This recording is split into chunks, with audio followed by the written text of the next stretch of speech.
Welcome to Karnataka academy. ನಾವು ಇಂದಿನ ತರಗತಿಯಲ್ಲಿ ಸೂಕ್ಷ್ಮಾಣು ಜೀವಿಗಳು ಅಂತಕ್ಕಂಥ ಲೆಸನ್ ಅನ್ನು ನೋಡ್ತಾ ಹೋಗೋಣ. ಸೂಕ್ಷ್ಮಾಣು ಜೀವಿಗಳು ಹಾಗಾದ್ರೆ ಮೈಕ್ರೋ ಆರ್ಗನಿಸಮ್ಸ್ ಅಂತ ಹೇಳಿ ಕರಿತೀವಿ. ಮೈಕ್ರೋ ಆರ್ಗನಿಸಮ್ಸ್ ಯೂಶುವಲಿ ನಾವು ನಮ್ಮ ಸುತ್ತಮುತ್ತಲಿನ ವಾತಾವರಣದಲ್ಲಿ ಅನೇಕ ಜೀವಿಗಳನ್ನು ನೋಡ್ತೀವಿ. ಸಸ್ಯಗಳಿರ್ಬೋದು, ಪ್ರಾಣಿಗಳಿರ್ಬೋದು, ಮಾನವರಿರ್ಬೋದು, ಕೀಟಾಣುಗಳಿರ್ಬೋದು, ಹಾಗೆ ಜಲವಾಸಿಗಳಿರ್ಬೋದು, ಹೀಗೆ ಅನೇಕ ರೀತಿಯ ಜೀವಿಗಳನ್ನು ನೋಡ್ತೀವಿ. ಬಟ್ ಅದರಲ್ಲಿ ಕೆಲವೊಂದಿಷ್ಟು ಜೀವಿಗಳು ಲೈಕ್ ದೀಸ್ ಮೈಕ್ರೋ ಆರ್ಗನಿಸಮ್ಸ್ ಇವೇನಾಗಲ್ಲ, ನಮ್ಮ ಕಣ್ಣಿಗೆ ಕಾಣಿಸೋದಿಲ್ಲ. ಹಾಗಾದ್ರೆ ಸೂಕ್ಷ್ಮಾಣು ಜೀವಿಗಳು ಅಂದ್ರೆ ಏನಂದ್ರೆ ನಮ್ಮ ಬರಿ ಕಣ್ಣಿಗೆ ಕಾಣದೇ ಇರತಕ್ಕಂತಹ ಜೀವಿಗಳನ್ನು ನಾವು ಸೂಕ್ಷ್ಮಾಣು ಜೀವಿಗಳು ಅಂತ ಹೇಳಿ ಕರಿತೀವಿ. We can't see with our naked I.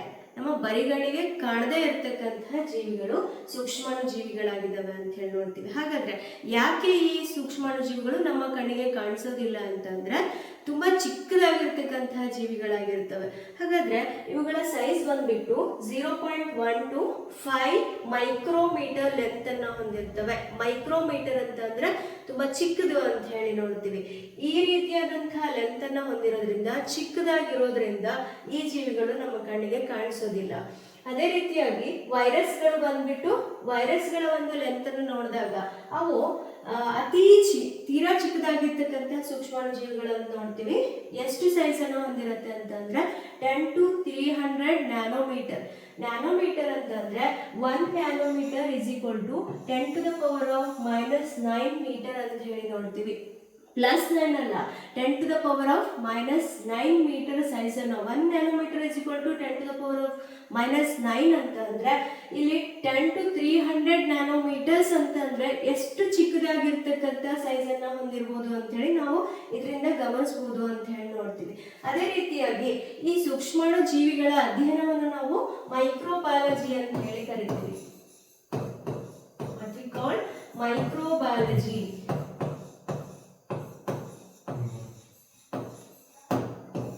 Microbiology ಅಂತ ಹೇಳಿ ನೋಡ್ತೀವಿ. ಈ ಒಂದು ಸೂಕ್ಷ್ಮಾಣು ಜೀವಿಯನ್ನ ಮೊದಲಿಗೆ ಕಂಡುಹಿಡಿದವರು, ಡಿಸ್ಕವರ್ ಮಾಡಿದವರು ಯಾರು ಅಂತಂದ್ರೆ ಲಿವನ್ ಹುಕ್ ಅಂತಕ್ಕಂತಹ ಸೈಂಟಿಸ್ಟ್. ಯಾರಿಗೆ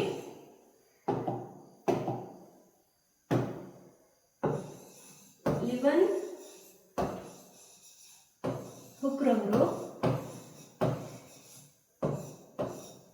ಮೊದಲಿಗೆ ಮೈಕ್ರೋ ಆರ್ಗನಿಸಮ್ ಅನ್ನ ಫೈಂಡ್ ಔಟ್ ಮಾಡ್ತಾರೆ ಅಂತ ಹೇಳಿ ನೋಡ್ತೀವಿ. ಅದೇ ರೀತಿಯಾಗಿ ಇವುಗಳನ್ನ ಯಾವುದ್ರ ಮೂಲಕ ನಾವು ನೋಡಬಹುದು ಅನ್ನೋದನ್ನ ನೋಡಿದಾಗ ಸೂಕ್ಷ್ಮದರ್ಶಕದ ಸಹಾಯದಿಂದ, ಮೈಕ್ರೋಸ್ಕೋಪ್ ಅಂತ ಹೇಳಿ ಕರಿತೀವಿ, ಆ ಒಂದು ಸೂಕ್ಷ್ಮದರ್ಶಕದ ಸಹಾಯದಿಂದ ನಾವು ಈ ಒಂದು ಮೈಕ್ರೋ ಆರ್ಗನಿಸಮ್ಸ್ ಅನ್ನ ಈಸಿಲಿ ವಿ ಕ್ಯಾನ್ ಸಿ ಅಂತ ಹೇಳಿ ನೋಡ್ತೀವಿ. ನಮ್ಮ ಬರಿಗಣ್ಣಿಗೆ ಕಾಣಿಸೋದಿಲ್ಲ, because of these are in small size ಅಂತ ನೋಡ್ತೀವಿ. ಅದೇ ರೀತಿಯಾಗಿ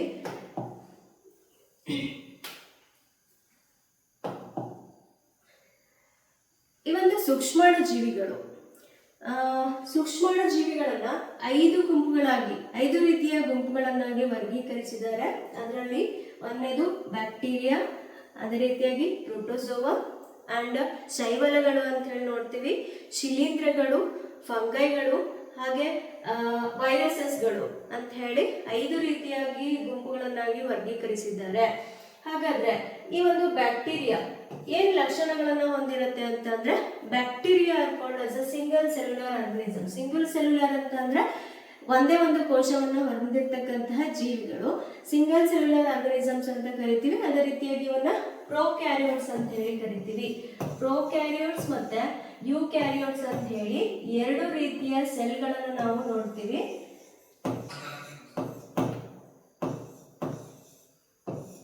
ಪ್ರೋಕ್ಯಾರಿಯೋಟ್ಸ್ ಮತ್ತೆ ಯೂಕ್ಯಾರಿಯೋಟ್ಸ್. ಪ್ರೋ ಅಂತ ಅಂದ್ರೆ ಹಳೆಯ, ಕ್ಯಾರಿಯೋನ್ಸ್ ಅಂತ ಅಂದ್ರೆ ಕೋಶ ಕೇಂದ್ರ. ಕೋಶ ಕೇಂದ್ರಗಳಿಗೆ ಕೋಶ ಪೊರೆಯನ್ನ ಹೊಂದಿರ್ತವೆ.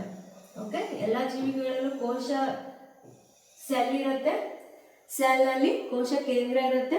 ಕೋಶ ಕೇಂದ್ರವು ಸುತ್ತಲೂ ಒಂದು ಪೊರೆಯನ್ನ ಹೊಂದಿರುತ್ತೆ. ಬಟ್ ಪ್ರೊಕ್ಯಾರಿಯೋಟಿಕ್ ಜೀವಿಗಳಲ್ಲಿ ಈ ಒಂದು ಕೋಶ ಕೇಂದ್ರದ ಸುತ್ತ ಕೋಶ ಪೊರೆಯನ್ನ ಹೊಂದಿರೋದಿಲ್ಲ.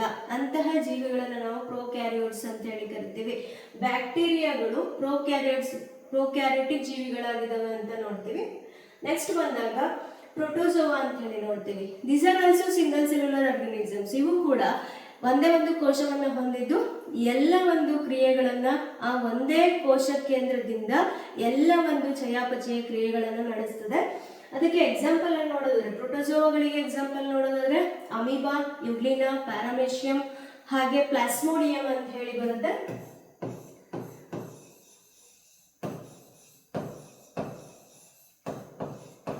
ಪ್ಲಾಸ್ಮೋಡಿಯಂ, ಇನ್ನು ಹಲವಾರು ಉದಾಹರಣೆಗಳನ್ನು ನಾವು ಈ ಒಂದು ಪ್ರೋಟೋಜೋವಾಗಳಿಗೆ ನೋಡಬಹುದು. ಅದೇ ರೀತಿಯಾಗಿ ಈ ಒಂದು ಪ್ರೋಟೋಜೋವಾಗಳಿಂದ ಕೆಲವೊಂದಿಷ್ಟು ಡಿಸೀಸಸ್ಗಳು ಉಂಟಾಗುತ್ತೆ. ಫಾರ್ ಎಕ್ಸಾಂಪಲ್ ನಾವು ಎಂಟಮೀಬಾ ಅಂತಕ್ಕಂತಹ ಒಂದು ಪ್ರೋಟೋಜೋವಾದಿಂದ ಡಿಸೆಂಟ್ರಿ ಅನ್ನೋದು ಉಂಟಾಗುತ್ತೆ, ಬೇದಿ. ಹಾಗೆ ಪ್ಲಾಸ್ಮೋಡಿಯಂನಿಂದ ಮಲೇರಿಯಾ ರೋಗ ಉಂಟಾಗುತ್ತೆ ಅಂತ ಹೇಳಿ ನೋಡ್ಬೋದು.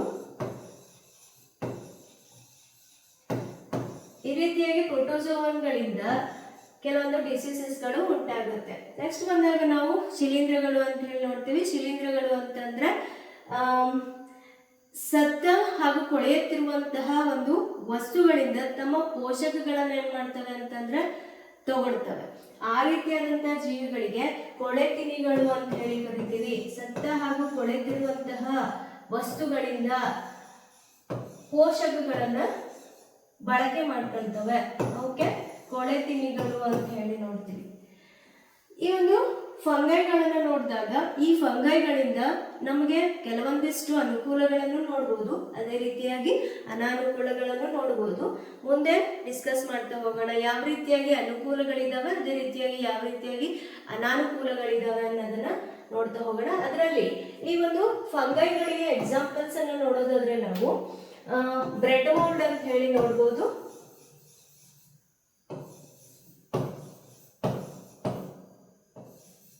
ಸೈಂಟಿಫಿಕ್ ನೇಮ್ ಬಂದ್ಬಿಟ್ಟು ರೈಸೋಪಸ್ ಅಂತ ಕರಿತೀವಿ.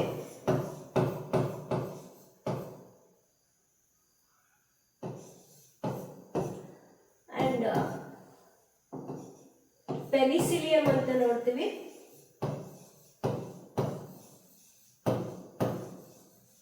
And we are now that East ಅಂತ ಹೇಳಿ. ಇವಿಷ್ಟು ಕೂಡ ಶಿಲೀಂಧ್ರಗಳಿಗೆ ಇನ್ನು ಹಲವಾರು ಎಕ್ಸಾಂಪಲ್ಸ್ ಬರ್ತಾರೆ. ಶಿಲೀಂಧ್ರಗಳಿಗೆ ಎಕ್ಸಾಂಪಲ್ಸ್ ಆಗಿದೆ ಅಂತ ಹೇಳಿ ನೋಡ್ತೀವಿ. ಹಾಗೆ ಇವನ್ನ ಸ್ಯಾಪ್ರೋಪೈಡ್ಸ್ ಅಂತ ಹೇಳಿ ಕರಿತೀವಿ. ಯಾಕಂತಂದ್ರೆ ಸತ್ತ ಹಾಗೂ ಕೊಳೆತಿರುವಂತಹ ವಸ್ತುಗಳಿಂದ ತಮ್ಮ ಪೋಷಣೆಯನ್ನ ಮಾಡ್ಕೊಳ್ತವೆ, ಹಾಗಾಗಿ ಕೊಳೆತಿನಿಗಳು ಸ್ಯಾಪ್ರೋಪೈಡ್ಸ್ ಅಂತ ಹೇಳಿ ಕರಿತೀವಿ. ಆಲ್ಗೆ ಅಂತ ಬಂದಾಗ ಶೈವಲಗಳು ಅಂತ ಹೇಳಿ ನೋಡ್ತೀವಿ. ಕನ್ನಡದಲ್ಲಿ ಅದಕ್ಕೆ ಶೈವಲಗಳು ಅಂತ ಕರೀತಾರೆ. ಈ ಶೈವಲಗಳು ಸೇಮ್ ಪ್ಲಾಂಟ್ಸ್ ಯಾವ ರೀತಿ ಫೋಟೋಸಿಂಥಸಿಸ್ ಮಾಡ್ಕೊಳ್ತವಲ್ವ ಅದೇ ರೀತಿಯಾಗಿ ತಮ್ಮ ಆಹಾರವನ್ನು ತಾವೇ ತಯಾರಿಸ್ಕೊಳ್ತವೆ. ಅಂಡ್ ಇಲ್ಲಿ ಸ್ವಲ್ಪ ಲಿಟ್ಲ್ ಬಿಟ್ ಡಿಫ್ರೆನ್ಸ್ ಬರುತ್ತೆ ಶೈವಲಗಳಿಗೂ ಮತ್ತೆ ಪ್ಲಾಂಟ್ಸ್ಗಳಿಗೂ ಅಂತ ಅಂದಾಗ, ಈ ಒಂದು ಶೈವಲಗಳಿಗೆ ಕಾಂಡಗಳು ಯಾವ ರೀತಿಯಾಗಿ ಪ್ಲಾಂಟ್ಸ್ಗಳಿಗೆ ಇರ್ತಕ್ಕಂಥ ಪಾರ್ಟ್ಸ್ ಲೈಕ್ ಸ್ಟೆಮ್ ಇರ್ಬೋದು, ರೂಟ್ಸ್ ಇರ್ಬೋದು, ಲೀಫ್ ಇರ್ಬೋದು, ಆ ರೀತಿಯಾದಂಥ ಯಾವುದೇ ಪಾರ್ಟ್ಸು ಸ್ಪೆಸಿಫಿಕ್ ಆಗಿ ಇಲ್ಲಿ ಆಲ್ಗೆಗಳಲ್ಲಿ ಕಂಡು ಬರೋದಿಲ್ಲ. ಓಕೆ, ಬಟ್ ತಮ್ಮ ಆಹಾರವನ್ನು ತಾವೇ ತಯಾರಿಸ್ಕೊಳ್ತವೆ ಅಂತ ನೋಡ್ಬೋದು. ಈ ಶೈವಲಗಳಿಗೆ ನಾವು ಎಕ್ಸಾಂಪಲ್ಸ್ ಅನ್ನ ನೋಡುವಾಗ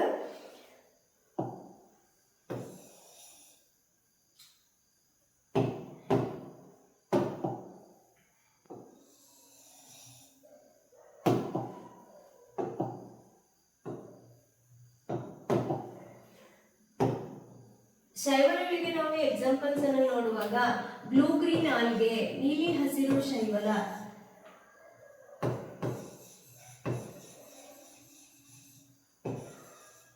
ಬ್ಲೂ ಗ್ರೀನ್ ಆಲ್ಗೆ, ಹಾಗೆ ಕ್ಲಮಡೋಮೋನಸ್,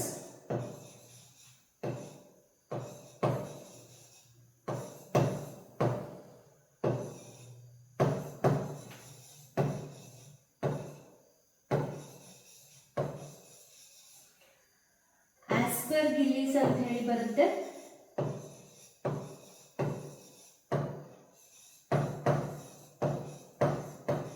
ಇಲ್ಲಿ ಕನ್ನಡದಲ್ಲೂ ಕೂಡ ಸೇಮ್ ನೇಮ್ ಇರುತ್ತೆ. ಸೈನ್ಸ್ ಅಲ್ಲಿ ಕನ್ನಡದಲ್ಲಿ ಹಾಗೂ ಇಂಗ್ಲಿಷ್ ಅಲ್ಲಿ ಕೆಲವೊಂದಿಷ್ಟು ವರ್ಡ್ಸ್ಗಳು, ಕೆಲವೊಂದಿಷ್ಟು ನೇಮ್ಸ್ಗಳು ಇಂಗ್ಲಿಷಲ್ಲೂ ಅದೇ ರೀತಿಯಾಗಿ ಪ್ರೊನೌನ್ಸ್ ಮಾಡ್ತೀವಿ, ಅದೇ ರೀತಿಯಾಗಿ ಕನ್ನಡದಲ್ಲೂ ಕೂಡ ಅದೇ ರೀತಿಯಾಗಿ ಹೇಳ್ತೀವಿ. ದೆನ್ ಅಗೇನ್ ನಾವಿಲ್ಲಿ ವೈರಸ್ಗಳು ಅಂತ ಹೇಳಿ ಬರ್ತೀವಿ. ಈ ಒಂದು 5 ಪ್ರಮುಖ ಗುಂಪುಗಳನ್ನು ನೋಡಿದಾಗ ಇಲ್ಲಿ ಈ 4ಕ್ಕೆ ಕಂಪೇರ್ ಮಾಡಿದಾಗ ಬ್ಯಾಕ್ಟೀರಿಯಾ, ಪ್ರೋಟೋಜೋವಾ, ಫಂಗೈ, ಆಲ್ಗೆ ಇವುಗಳು 4ಕ್ಕೂ ಕಂಪೇರ್ ಮಾಡಿದಾಗ ಈ ವೈರಸ್ಗಳಲ್ಲಿ ಸ್ವಲ್ಪ ಲಿಟಲ್ ಬಿಟ್ ಡಿಫರೆನ್ಸ್ ಕಾಣಿಸುತ್ತೆ. ಓಕೆ, ಇಲ್ಲಿ ಈ ವೈರಸ್ಗಳು ಯಾವ ರೀತಿಯಾಗಿರ್ತವೆ ಅಂತಂದ್ರೆ ಇವು ಅತಿಥೇಯ ಜೀವಿಗಳ ಜೀವಕೋಶದಲ್ಲಿ ಸಂತಾನೋತ್ಪತ್ತಿಯನ್ನು ನಡೆಸ್ತವೆ ಅಂತ ಹೇಳಿ ನೋಡ್ತೀವಿ. ಅತಿಥೇಯ ಜೀವಿಗಳ ಜೀವಕೋಶದಲ್ಲಿ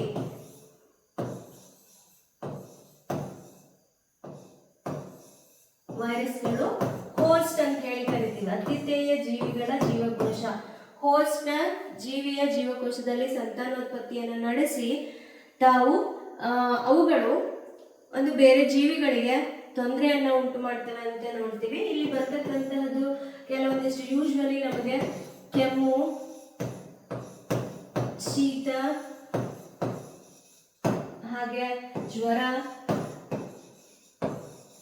ಇವೆಲ್ಲವೂ ಕೂಡ ವೈರಸ್ಗಳಿಂದ ಆಗುತ್ತೆ. ಅದೇ ರೀತಿಯಾಗಿ ಹ್ಯೂಮನ್ ಇಮ್ಯುನೋ ಡಿಫಿಷಿಯನ್ಸಿ ವೈರಸ್ ಅಂತ ಹೇಳಿ ಕರಿತೀವಿ, HIV ಅಂತ ಹೇಳಿ, ಹಾಗೆ COVID-19,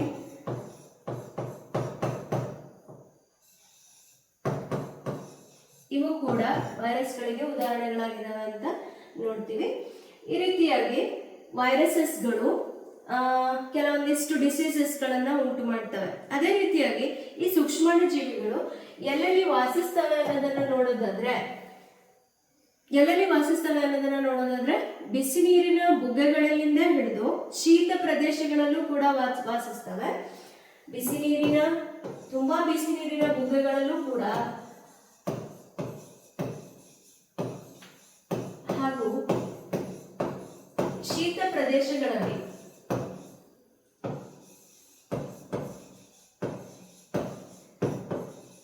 ಅದೇ ರೀತಿಯಾಗಿ ಮರುಭೂಮಿಯಿಂದ ಹಿಡಿದು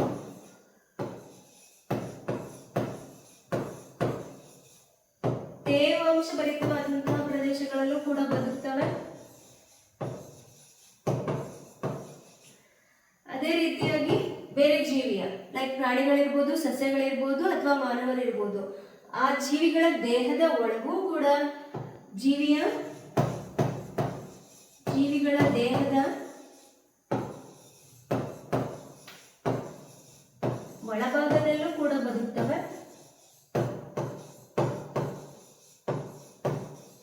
ಹಾಗೂ ಕೆಲವು ಸೂಕ್ಷ್ಮಾಣು ಜೀವಿಗಳನ್ನು ನೋಡಿದಾಗ ಪ್ರಾಣಿಗಳ ಅಥವಾ ಜೀವಿಗಳ ದೇಹದ ಮೇಲ್ಭಾಗದಲ್ಲೂ ಕೂಡ ಬದುಕ್ತವೆ.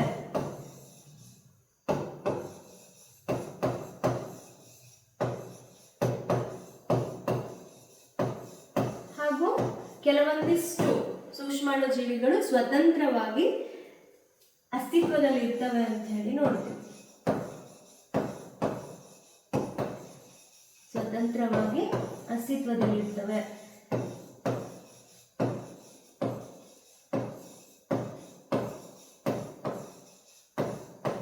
ಈ ರೀತಿಯಾಗಿ ಸೂಕ್ಷ್ಮಾಣು ಜೀವಿಗಳು ಈ ಎಲ್ಲ ಒಂದು ಕಂಡೀಷನ್ ಅಲ್ಲೂ ಕೂಡ ಈಸಿಯಾಗಿ ಬದುಕುವಂತಹ ಒಂದು ಕೆಪಾಸಿಟಿಯನ್ನು ಹೊಂದಿರ್ತವೆ ಅಂತ ಹೇಳಿ ನೋಡ್ತೀವಿ.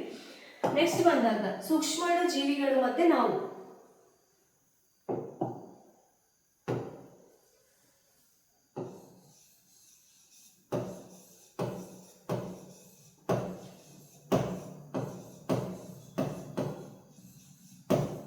ಸೂಕ್ಷ್ಮಾಣು ಜೀವಿಗಳು ಮತ್ತೆ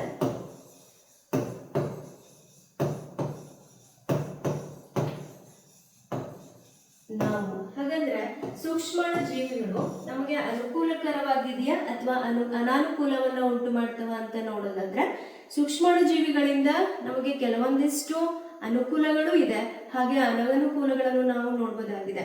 ಈಗ ಫಸ್ಟ್ ನಾವು ಯಾವ ರೀತಿಯಾಗಿ ನಮಗೆ ಅನುಕೂಲಗಳನ್ನ ಉಂಟು ಮಾಡ್ತವೆ ಅನ್ನೋದನ್ನು ನೋಡಿದಾಗ ಫಸ್ಟ್ ಇದ್ರದ್ದು ಒಂದು ಅನುಕೂಲ ಬಂದ್ಬಿಟ್ಟು ಮೊಸರು ಹಾಗೂ ಬ್ರೆಡ್ಗಳ ತಯಾರಿಕೆಯಲ್ಲಿ.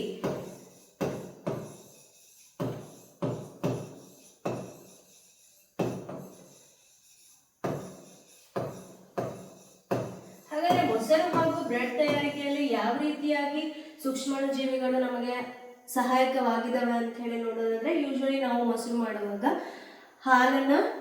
ಹಾಲಿಗೆ ಸ್ವಲ್ಪ ಪ್ರಮಾಣದ ಮೊಸರನ್ನ ನೈಟ್ ಟೈಮಲ್ಲಿ ಹಾಕಿಟ್ರೆ ಅದು ಬೆಳಗ್ಗೆ ಅನ್ನೋದ್ರಲ್ಲಿ ನೋಡಿದಾಗ ನಮಗೆ ಮೊಸರಾಗಿ ಕನ್ವರ್ಟ್ ಆಗಿರುತ್ತೆ. ಯಾಕೆ ಅದು ಮೊಸರಾಗಿ ಕನ್ವರ್ಟ್ ಆಯಿತು, ಅದಕ್ಕೆ ರೀಸನ್ ಏನು ಅಂತ ಅಂದರೆ ಮೊಸರಿನಲ್ಲಿ ಇರ್ತಕ್ಕಂತಹ ಲ್ಯಾಕ್ಟೋಬ್ಯಾಸಿಲಸ್ ಅಂತಕ್ಕಂತಹ ಬ್ಯಾಕ್ಟೀರಿಯಾ, ಅದಂದ್ರೆ ಲ್ಯಾಕ್ಟೋಬ್ಯಾಸಿಲಸ್ ಅಂತಕ್ಕಂತಹ ಬ್ಯಾಕ್ಟೀರಿಯಾ. ಈ ಒಂದು ಲ್ಯಾಕ್ಟೋಬ್ಯಾಸಿಲಸ್ ಅಂತಕ್ಕಂತಹ ಬ್ಯಾಕ್ಟೀರಿಯಾ ಹಾಲಿನಲ್ಲಿ ತನ್ನ ಸಂತಾನೋತ್ಪತ್ತಿಯನ್ನು ನಡೆಸಿ ಹಾಲನ್ನ ಮೊಸರನ್ನಾಗಿ ಕನ್ವರ್ಟ್ ಮಾಡುತ್ತೆ.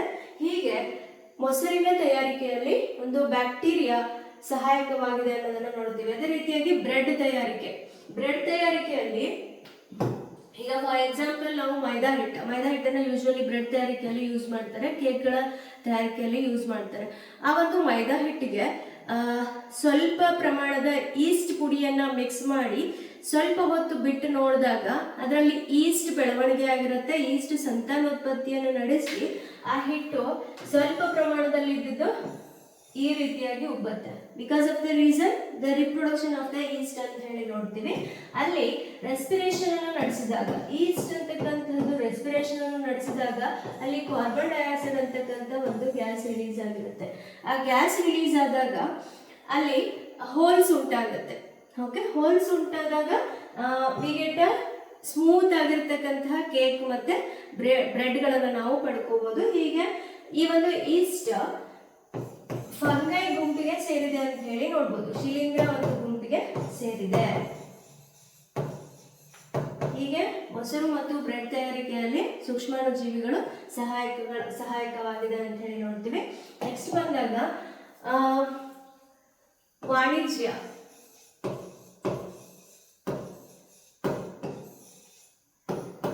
ಇವತ್ತು ವಾಣಿಜ್ಯ ವಿಭಾಗದಲ್ಲಿ ಯಾವ ರೀತಿಯಾಗಿ ಸೂಕ್ಷ್ಮಾಣುಜೀವಿಗಳು ನಮಗೆ ಸಹಾಯಕ ಆಗಿದೆ ಅಂತಂದ್ರೆ ಆಲ್ಕೋಹಾಲ್,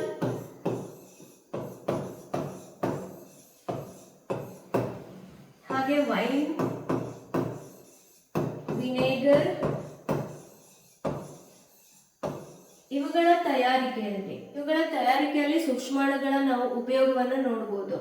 ಈ ಒಂದು ಆಲ್ಕೋಹಾಲ್ ತಯಾರಾಗಬೇಕು ಅಂತಂದ್ರೆ ಈಸ್ಟ್ ಅಂತಕ್ಕಂತಹ ಒಂದು ಸೂಕ್ಷ್ಮಾಣುಜೀವಿ ನಮಗೆ ಸಹಾಯಕ ಆಗುತ್ತೆ ಅಂತ ಹೇಳಿ ನೋಡ್ತೀವಿ. ಹಾಗಾದ್ರೆ ಈಸ್ಟ್ ಅನ್ನ ಯಾವ ರೀತಿಯಾಗಿ ಈ ಒಂದು ಆಲ್ಕೋಹಾಲ್ನ ತಯಾರು ಮಾಡಬೇಕಾದ್ರೆ ಈ ಉದ್ದೇಶಕ್ಕಾಗಿ ಬಳಸ್ತಾರೆ ಅಂತಂದ್ರೆ ಇಲ್ಲಿ ಸಕ್ಕರೆಯನ್ನು ಹೊಂದಿರತಕ್ಕಂತಹ ಕೆಲವೊಂದಿಷ್ಟು ಪದಾರ್ಥಗಳು ಲೈಕ್ ರೈಸ್ ಇರ್ಬೋದು, ಗೋಧಿ ಇರ್ಬೋದು, ಬಾರ್ಲಿ ಇರ್ಬೋದು, ಅಥವಾ ಹಣ್ಣಿನ ಒಂದು ರಸಗಳಲ್ಲಿ ಶುಗರ್ ಇರುತ್ತೆ.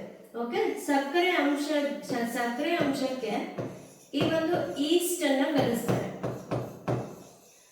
ಈಸ್ಟ್ ಅನ್ನ ಬೆರೆಸಿದಾಗ this is converted to alcohol ಅಂತ ನೋಡ್ತೀವಿ.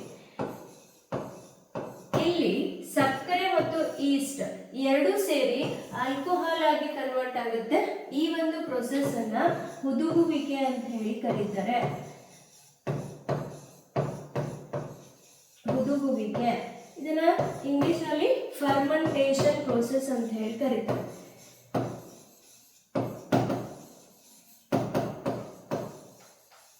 Fermentation process, that means the process of conversion of sugar into sugar plus yeast, that is converted into alcohol. That process is called as a fermentation. ಹುದುಗುವಿಕೆ ಅಂತ ಹೇಳಿ ನೋಡ್ತೀವಿ. ಈ ಒಂದು process ಅನ್ನ first ಕಂಡುಹಿಡಿದಿರ್ತಕ್ಕಂಥ ವಿಜ್ಞಾನಿ ಯಾರು ಅಂತಂದ್ರೆ ಲೂಯಿಸ್ ಪಾಶ್ಚರ್ ಅವರು. ಏನಂದ್ರೆ ಲೂಯಿಸ್ ಪಾಶ್ಚರ್ ಅವರು ಮೊಟ್ಟ ಮೊದಲ ಬಾರಿಗೆ ಒಂದು ಹುದುಗುವಿಕೆ ಅಂತಕ್ಕಂತಹ ಪ್ರೊಸೆಸ್ ಅನ್ನ ಫೈಂಡ್ ಔಟ್ ಮಾಡ್ತಾರೆ ಅಂತ ಹೇಳಿ ನೋಡ್ತೀವಿ. ನೆಕ್ಸ್ಟ್ ಬಂದಾಗ ಈ ರೀತಿಯಾಗಿ ಸೂಕ್ಷ್ಮಾಣುಜೀವಿಗಳು ವಾಣಿಜ್ಯ ಒಂದು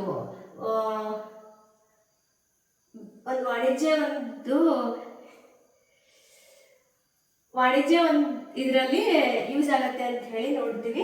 ನೆಕ್ಸ್ಟ್ ಬಂದಾಗ ಔಷಧೀಯ ತಯಾರಿಕೆಯಲ್ಲೂ ಕೂಡ ಸೂಕ್ಷ್ಮಾಣುಜೀವಿಗಳು ಸಹಾಯಕವಾಗ್ತವೆ ಅಂತ ಹೇಳಿ ನೋಡುದು. ಔಷಧೀಯ ತಯಾರಿಕೆಯಲ್ಲಿ ಯಾವ ರೀತಿಯಾಗಿ ಸೂಕ್ಷ್ಮಾಣುಜೀವಿಗಳು ಸಹಾಯಕ ಆಗ್ತವೆ ಅಂತಂದ್ರೆ, ಫಾರ್ ಎಕ್ಸಾಂಪಲ್ ನಮಗೆ ಹುಷಾರಿಲ್ಲದೆ ಇರುವಾಗ ಡಾಕ್ಟರ್ ಹತ್ರ ಹೋಗ್ತೀವಿ, ಅವಾಗ ಡಾಕ್ಟರ್ಸ್ ಏನ್ ಕೊಡ್ತಾರೆ ಅಂತಂದ್ರೆ ಆಂಟಿಬಯೋಟಿಕ್ಸ್ ಅನ್ನ ಕೊಡ್ತಾರೆ. ಹೌದಾ? ಆಂಟಿಬಯೋಟಿಕ್ಸ್ಗಳು ಯಾವ್ದ್ರಿಂದ ಮಾಡಲ್ಪಟ್ಟಿರ್ತವೆ ಅಂತಂದ್ರೆ ಪ್ರತಿಜೈವಕಗಳು ಅಂತ ಹೇಳಿ ಕರಿತೀವಿ ಕನ್ನಡದಲ್ಲಿ.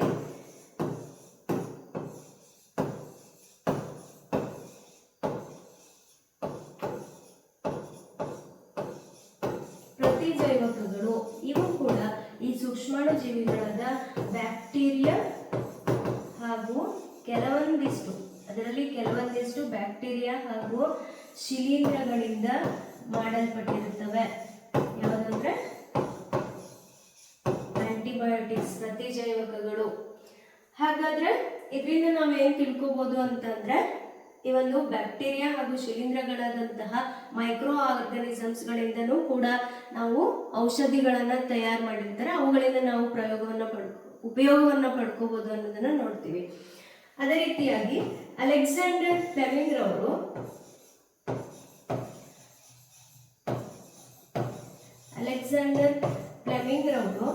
ಮೊಟ್ಟ ಮೊದಲನೇ ಬಾರಿಗೆ ಆಂಟಿಬಯೋಟಿಕ್ ಆದಂತಹ ಪೆನಿಸಿಲಿನ್ ಅಂತಕ್ಕಂತಹ ಆಂಟಿಬಯೋಟಿಕ್ ಅನ್ನ ಕಂಡುಹಿಡಿತಾರೆ. ಅದೇ ರೀತಿಯಾಗಿ ನಾವು ಕೆಲವೊಂದಿಷ್ಟು ಆಂಟಿಬಯೋಟಿಕ್ಸ್ ಅನ್ನು ನೋಡೋದಾದ್ರೆ ಸ್ಟೆಪ್ಟೊಮೈಸಿನ್,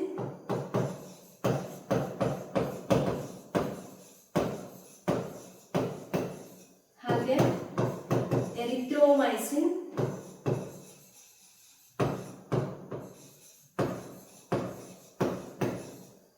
ಪೆನಿಸಿಲಿನ್,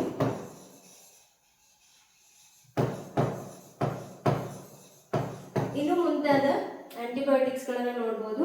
ಈ ಒಂದು ಆಂಟಿಬಯೋಟಿಕ್ಸ್ ಗಳು ಬ್ಯಾಕ್ಟೀರಿಯಾ ಹಾಗೂ ಶಿಲೀಂಧ್ರಗಳಿಂದ ಆಗಿರ್ತವೆ. ಕೆಲವೊಂದಿಷ್ಟು ಬ್ಯಾಕ್ಟೀರಿಯಾ ಹಾಗೂ ಶಿಲೀಂಧ್ರಗಳಿಂದ ಆಗಿರ್ತವೆ ಅಂತ ಹೇಳಿ ನೋಡ್ಬೋದು. ಯಾವುದೇ ಒಂದು ಕಾಯಿಲೆಗೆ ನಾವು ತುತ್ತಾದಾಗ ಆ ಒಂದು ರೋಗಕ್ಕೆ ಕಾರಣ ಆಗಿರ್ತಕ್ಕಂತಹ ಕೆಲವೊಂದಿಷ್ಟು ಸೂಕ್ಷ್ಮಾಣು ಜೀವಿಗಳನ್ನ ಹೊಡೆದೋಡಿಸಿ ಆ ಒಂದು ಕಾಯಿಲೆಯನ್ನು ವಾಸಿ ಮಾಡುವಂತಹ ಕೆಲವೊಂದಿಷ್ಟು ಲಕ್ಷಣಗಳು ಏನಾಗಿರ್ತವೆ ಅಂತಂದ್ರೆ ಈ ಒಂದು ಆಂಟಿಬಯೋಟಿಕ್ಸ್ಗಳಲ್ಲಿ ಕಂಡು ಬರ್ತವೆ. ಹಾಗಾಗಿ ರೋಗಗಳಿಂದ ನಾವು ಪಾರಾಗಬಹುದು ಅಂತ ಹೇಳಿ ನೋಡ್ತೀವಿ. ನೆಕ್ಸ್ಟ್ ಬಂದಾಗ ಲಸಿಕೆಗಳು ಅಂತ ಹೇಳಿ ನೋಡ್ತೀವಿ.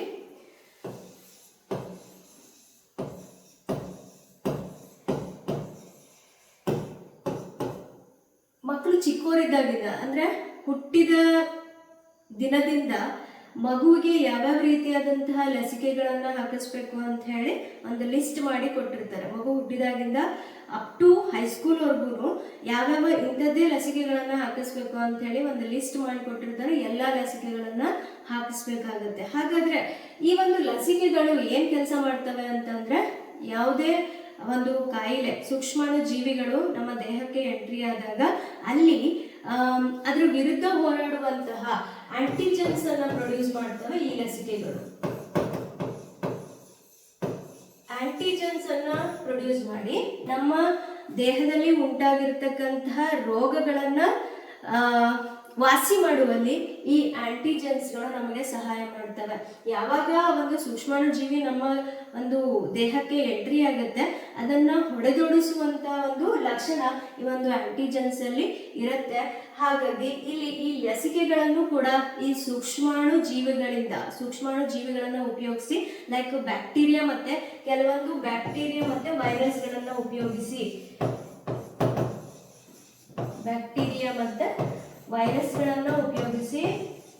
ಈ ಒಂದು ಲಸಿಕೆಗಳನ್ನ ತಯಾರು ಮಾಡಲಾಗಿರುತ್ತೆ. ಫಾರ್ ಎಕ್ಸಾಂಪಲ್ ಕರೋನಾ ಟೈಮಲ್ಲಿ ಕೆಲವೊಂದಿಷ್ಟು ವ್ಯಾಕ್ಸಿನ್ಸ್ಗಳನ್ನ ಉಪಯೋಗಿಸಿ ಆ ರೋಗ ಬರದೇ ಇರೋ ರೀತಿಯಲ್ಲಿ, ಆ ರೋಗ ಬಂದ್ರೂ ಕೂಡ ಅದು ತನ್ನಷ್ಟಕ್ಕೆ ತಾನು ಆಂಟಿಜೆನ್ಸ್ ಅನ್ನ ಪ್ರೊಡ್ಯೂಸ್ ಮಾಡಿ ಆ ಒಂದು ಸೂಕ್ಷ್ಮಾಣು ಜೀವಿಗಳನ್ನ ಕೊಲ್ಲೋ ರೀತಿಯಾಗಿ ಕೆಲವೊಂದಿಷ್ಟು ಲಸಿಕೆಗಳನ್ನ ರೆಡಿ ಮಾಡಿದ್ರು. ಈ ರೀತಿಯಾಗಿ ಬ್ಯಾಕ್ಟೀರಿಯಾ ಮತ್ತು ವೈರಸ್ಗಳನ್ನ ಸೂಕ್ಷ್ಮಾಣು ಜೀವಿಗಳನ್ನ ಬಳಕೆ ಮಾಡಿಕೊಂಡು ಲಸಿಕೆಗಳನ್ನ ತಯಾರು ಮಾಡಿ ರೋಗಗಳನ್ನ ಹೊಡೆದೊಡಿಸುವಲ್ಲಿ ಸೂಕ್ಷ್ಮಾಣು ಜೀವಿಗಳು ಉಪಯುಕ್ತಕಾರಿಯಾಗಿದ್ದಾವೆ ಅಂತ ಹೇಳಿ ನೋಡ್ತೀವಿ.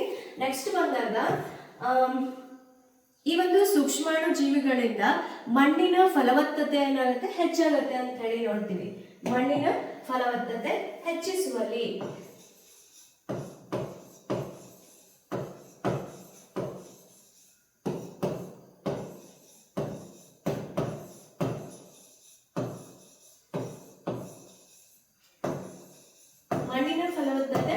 ಹೆಚ್ಚು ಮಾಡುವಲ್ಲಿ ಕೂಡ ಸೂಕ್ಷ್ಮಾಣುಜೀವಿಗಳು ಸಹಾಯಕವಾಗಿದೆ ಅಂತ ಹೇಳಿ ನೋಡ್ತೀವಿ. ಫಾರ್ ಎಕ್ಸಾಂಪಲ್, ಮಣ್ಣಿನಲ್ಲಿ ಅಂದ್ರೆ ಮಣ್ಣನ್ನು ಉತ್ಕೃಷ್ಟಗೊಳಿಸಲು ಹಾಗೆ ಮಣ್ಣಿನಲ್ಲಿ ಇರ್ತಕ್ಕಂತಹ ಫರ್ಟಿಲಿಟಿ ರೇಟ್, ಫಲವತ್ತತೆ ಜಾಸ್ತಿ ಆಗಲಿಕ್ಕೆ ರೈಸೋಬಿಯಂ ಬ್ಯಾಕ್ಟೀರಿಯಾ ಅಂತ ಹೇಳಿ ಮಣ್ಣಿನಲ್ಲಿ ಒಂದು ಬ್ಯಾಕ್ಟೀರಿಯಾ ಇರುತ್ತೆ. ಈ ಒಂದು ರೈಸೋಬಿಯಂ ಬ್ಯಾಕ್ಟೀರಿಯಾ ದ್ವಿದಳ ಧಾನ್ಯಗಳ ಸಸ್ಯದ ಬೇರಿನ ಗಂಟುಗಳಲ್ಲಿ ಪ್ರೆಸೆಂಟ್ ಆಗಿರುತ್ತೆ. ಈ ರೈಸೋಬಿಯಂ ಬ್ಯಾಕ್ಟೀರಿಯಾದಿಂದ ಮಣ್ಣಿನ ಫಲವತ್ತತೆ ಹೆಚ್ಚಾಗುತ್ತೆ ಅಂತ ಹೇಳಿ ನೋಡ್ತೀವಿ. ಅದೇ ರೀತಿಯಾಗಿ ನೀಲಿ ಹಸಿರು ಶೈವಲ ಅಂತ ಹೇಳಿ ನೋಡ್ತೀವಿ. ನೀಲಿ ಹಸಿರು ಶೈವಲಗಳು ಏನ್ ಮಾಡ್ತವೆ ಅಂತಂದ್ರೆ ನೈಟ್ರೋಜನ್ ಸ್ಥಿರೀಕರಣ, ನೈಟ್ರೋಜನ್ ಫಿಕ್ಸೇಷನ್ಗೆ ಸಹಾಯ ಮಾಡ್ತವೆ ಅಂತ ನೋಡ್ತೀವಿ. ನೆಕ್ಸ್ಟ್ ಕ್ಲಾಸ್ ಅಲ್ಲಿ what is mean by nitrogen fixation, ಯಾವ ರೀತಿಯಾಗಿ ನೈಟ್ರೋಜನ್ ಸೈಕಲ್ ಇರುತ್ತೆ ಅನ್ನೋದನ್ನ ನೋಡ್ತೀವಿ. ಅಲ್ಲಿ ಡೀಟೇಲ್ ಆಗಿ ಈ ಒಂದು ನೀಲಿ ಹಸಿರು ಶೈವಲಗಳು ಹಾಗೆ ನೈಟ್ರೋಜನ್ ಚಕ್ರ ಯಾವ ರೀತಿಯಾಗಿ ಇರುತ್ತೆ ನಮ್ಮ ಒಂದು ಎನ್ವಿರಾನ್ಮೆಂಟ್ ಅಲ್ಲಿ ಅಂತ ನೋಡ್ತೀವಿ. ಈ ರೀತಿಯಾಗಿ ಮಣ್ಣಿನ ಫಲವತ್ತತೆಯನ್ನು ಹೆಚ್ಚು ಮಾಡಲಿಕ್ಕೆ ಸೂಕ್ಷ್ಮಾಣು ಜೀವಿಗಳು ಸಹಾಯಕ ಆಗಿವೆ ಅಂತ ನೋಡ್ತೀವಿ. ನೆಕ್ಸ್ಟ್ ಬಂದಾಗ ಈ ಒಂದು ಸೂಕ್ಷ್ಮಾಣು ಜೀವಿಗಳು ಪರಿಸರ ಸ್ನೇಹಿ ಆಗಿದ್ದಾವೆ ಅಂತ ಹೇಳಿ ನೋಡ್ತೀವಿ. ಯಾವ ರೀತಿಯಾಗಿ ಪರಿಸರ ಸ್ನೇಹಿ ಆಗಿದ್ದಾವೆ ನಮ್ಮ ಎನ್ವಿರಾನ್ಮೆಂಟ್ ಅಲ್ಲಿ ಅಂತಂದ್ರೆ ಪರಿಸರ ಸ್ನೇಹಿಗಳಾಗಿದ್ದಾವೆ. ಈಗ ಸತ್ತಂತ ಯಾವುದೇ ಒಂದು ಪ್ರಾಣಿ ಇರ್ಬೋದು, ಸಸ್ಯ ಇರ್ಬೋದು ಅಥವಾ ಮಾನವರಿರ್ಬೋದು, ಹಾಗೆ ಇದ್ದಿದ್ರೆ ನಾವು ಯಾರೂ ಕೂಡ ಈ ಒಂದು ಎನ್ವಿರಾನ್ಮೆಂಟ್ ಅಲ್ಲಿ ಆ ಒಂದು ವಾಸನೆಗೆ ತಡ್ಕೊಳ್ಳಿಕ್ಕೆ ಆಗ್ತಿರ್ಲಿಲ್ಲ. ಈ ಒಂದು ಸೂಕ್ಷ್ಮಾಣು ಜೀವಿಗಳು ಏನ್ ಮಾಡ್ತವೆ ಅಂತಂದ್ರೆ ಈ ಒಂದು ಮಾನವರಿರ್ಬೋದು ಅಥವಾ ಪ್ರಾಣಿಗಳಿರ್ಬೋದು, ಸಸ್ಯಗಳನ್ನ ಇರ್ಬೋದು ವಿಘಟಿಸಿ ಅವನ್ನ ಸರಳ ವಸ್ತುಗಳಾಗಿ ಮಾರ್ಪಾಡು ಮಾಡಿ ನಮಗೆ ಯಾವುದೇ ರೀತಿಯಾದಂಥ ಮಲಿನ ಉಂಟಾಗದೇ ಇರುವಂತಹ ರೀತಿಗಳಲ್ಲಿ ನಮಗೆ ಸಹಾಯಕವಾಗಿವೆ ಅಂತ ಹೇಳಿ ನೋಡ್ತೀವಿ. ದುರ್ವಾಸನೆಯಿಂದ ಮುಕ್ತಿಗೊಳಿಸ್ತವೆ, ದುರ್ವಾಸನೆಯಿಂದ ಮುಕ್ತಿಗೊಳಿಸಿ ನಮ್ಮ ಒಂದು ಪರಿಸರವನ್ನ ಸ್ವಚ್ಛಗೊಳಿಸುವಲ್ಲಿ ಸಹಾಯ ಮಾಡ್ತವೆ.